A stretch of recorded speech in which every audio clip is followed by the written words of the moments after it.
Tujuan utama kita dalam hidup bukan sekedar untuk menjadi sehat, kaya, sejahtera, atau bebas masalah. Tujuan utama kita dalam hidup adalah untuk membawa kemuliaan bagi Tuhan. Agar kita mampu memuliakan Tuhan, maka pahamilah kehendak-Nya melalui firman-Nya. Kita berdoa. Damai sejahtera Allah yang melampaui segala akal, kiranya memelihara hati dan pikiran kamu sekalian di dalam nama Tuhan Yesus Kristus. Amin. Jemaat Tuhan, Renungan Harian HKBP Reso Sutoyo, Kamis 9 November 2023, tertulis di 1 Tawarik 16 ayat 29. Demikian dikatakan, berilah kepada Tuhan kemuliaan namanya, bawalah persembahan dan masuklah menghadap Dia. Sujudlah menyembah kepada Tuhan dengan berhiaskan kekudusan. Dalam bahasa Batak dikatakan, Leonamuma di Jehovah hamuliaon ni guarna, buah kamuma silelehon, dungiro mahamutu adopan ni bohina, marsoba mahamutu Jehovah marpahean na marhadohoan. Demikianlah firman Tuhan. Jemaat Tuhan, kebanyakan perempuan tidak bisa jauh dari sesuatu yang bersifat hiasan. Benar atau tidak? Kitalah yang bisa menilainya. Tahukah Anda bahwa Tuhan juga suka hiasan? Hiasan seperti apa yang disukai Tuhan? Hiasan kekudusan.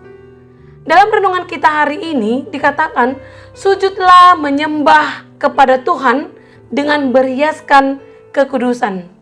Frasa berhiaskan kekudusan ini ditulis berulang-ulang kali dalam Alkitab.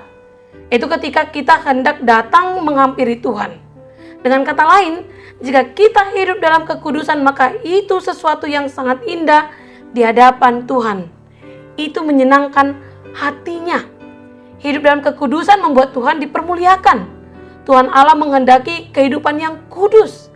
Relasi dengan Dia harus terus mendapatkan prioritas. Kita perlu mengevaluasi diri, menata hidup kita, bahwa relasi dengan Tuhan, Sang Pencipta langit dan bumi adalah prioritas utama dalam hidup. Sayangnya, kerap kita mengabaikan hal ini. Kita tidak mau mengerti hati Tuhan. Kita bahkan tidak berusaha mencari tahu apa selera Tuhan dan hal apa yang menyenangkan hatinya. Firman Tuhan jelas mengatakan bahwa menghampiri Tuhan dengan berhiaskan kekudusan adalah sesuatu yang menyenangkan hatinya. Bayangkan seorang wanita yang berbinar-binar ketika melihat perhiasan. Demikian jugalah hati Tuhan senang melihat anak-anaknya hidup berhiaskan kekudusan. Hidup memuliakan Allah dapat kita lakukan dengan melayani Tuhan dan mempersembahkan hidup kita kepadanya. Mempersembahkan apa yang kita miliki tanpa menyombongkan apa persembahan yang kita telah beri.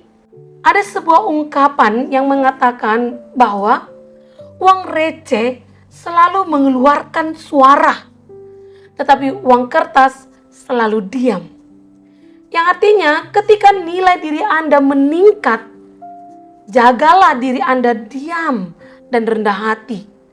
Semakin seseorang itu bernilai atau bertumbuh menjadi lebih dewasa, maka ia tidak lagi mendasarkan pada apa yang kelihatan, tetapi justru dari sikap kehidupannya yang tenang dan rendah hati.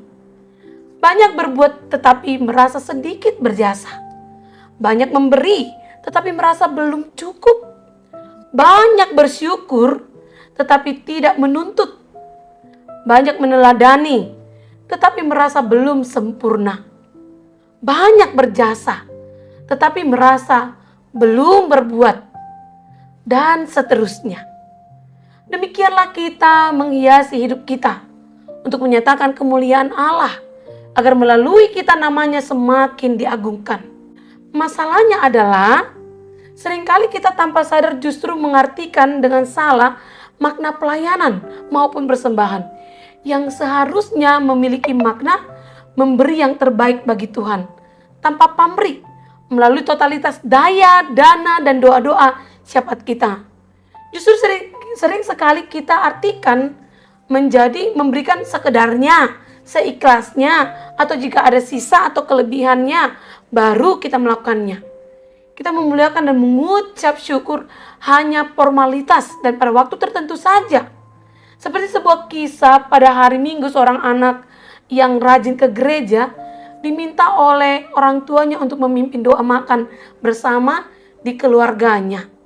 Dalam doanya dia berkata begini, "Bapak Surgawi, terima kasih untuk hari yang indah ini. Terima kasih hari ini kami dapat pergi ke gereja dan mengikuti sekolah minggu. Dan terima kasih untuk makanan yang tersedia bagi kami." Lalu kemudian untuk menutup doanya dia berkata, "Sampai bertemu kembali minggu depan. Amin." Doa yang diucapkan anak ini kerap kali merupakan cara kita memandang kehidupan Kristiani kita. Kita sering terjatuh dalam sikap sampai bertemu lagi di lain waktu terhadap Allah, seakan-akan kita hanya memerlukan Dia di waktu tertentu saja, sehingga berdampak pada perlakuan kita yang kudus hanya di waktu tertentu juga. Kita melupakannya saat sedang sibuk memenuhi tanggung jawab pekerjaan kita setiap hari. Kita sibuk bekerja untuk membayar tagihan, menyenangkan bos kita, dan memberikan perhatian kepada setiap anggota keluarga saja atau orang yang kita kasihi. Namun kita lalai untuk memberikan Allah waktu yang layak diterimanya. Ingatlah, Tuhan sangat merindukan kita menjadikan kehidupan kita menjadi kemuliaan bagi namanya. Dan di sepanjang waktu kita menjadi persembahan yang kudus baginya. Tidak ada kata sampai bertemu di lain waktu. Yang ada, ku selalu bersamamu dan memuliakanmu di sepanjang waktu. Muliakanlah Allah dan persembahkanlah hidupmu. Amin, kita berdoa. Terima kasih Tuhan untuk firman yang telah kami dengar. Biarlah firman-Mu senantiasa berdiam di dalam hati kami dan terpancar dalam perbuatan kami. Ajarlah kami selalu datang ke hadirat-Mu dan menghadirkan-Mu dalam setiap langkah kehidupan kami. Agar nama-Mu semakin kami permuliakan dalam ucapan syukur, persembahan pujian, doa dan pelayanan kami. Agar melalui tindakan kami semakin bertambah orang-orang yang terpanggil untuk memuliakan Engkau. Berkatilah hidup kami sepanjang hari ini.